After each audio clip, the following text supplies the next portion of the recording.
প্ৰথমতে college week নহয় তাৰপিছত ইমান মাহৰ মূৰত কলেজ উইক হ'ল, ভালকৈ কলেজ উইক গ'ল। তাৰপিছত ভাবিলোঁ কলেজ উইক গ'ল যেতিয়া এটা ভালকৈ পঢ়িবলৈ বহিম, ভালকৈ ছিষ্টেমেটিকেলি পঢ়িম, ডেইলিখিনি ডেইলি পঢ়িম, ভালকৈ একাডেমিকত গুৰুত্ব দিম, কাৰণ থাৰ্ড ইয়াৰ পৰাও অলৰেডি আৰু এটা বছৰ আছে। কিন্তু নাই, মানুহে কয় যে ভবা কথা নহয় সিহঁতি, মানে ডিষ্টাৰ্বেঞ্চেছ আপুনি পাবই অলৱেজ।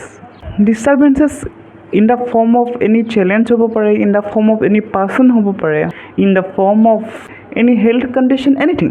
কিন্তু ৰাস্তাটো কেতিয়াও ক্লিয়াৰ নহয়, সেইটো ফৰ চিয়'ৰ। গতিকে একো নাই, সেই ডিষ্ট্ৰেকশ্যনৰ মাজেদি চলিব লাগিব, আকৌ লাইফটো চলাই নিব লাগিব।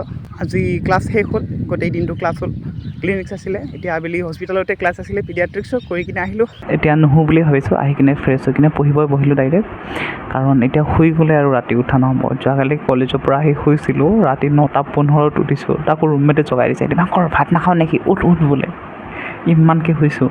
গতিকে আজি ভাবিছোঁ নুশু, এতিয়া অকণমান পঢ়িলেও উলিয়াই লৈছোঁ ফৰেনচিক টেক্সট বুক, টক্সিক'লজি পাৰ্টটো পঢ়োঁ, ক্লাছত পঢ়াইছে। ৰাতি 12:30 বাজিছে আৰু এতিয়া শুম বুলি ভাবিছোঁ, কিয়নো কাইলৈ ৰাতিপুৱা দৌৰাৰ কথা ভাবিছোঁ, দৌৰিব যাম বুলি।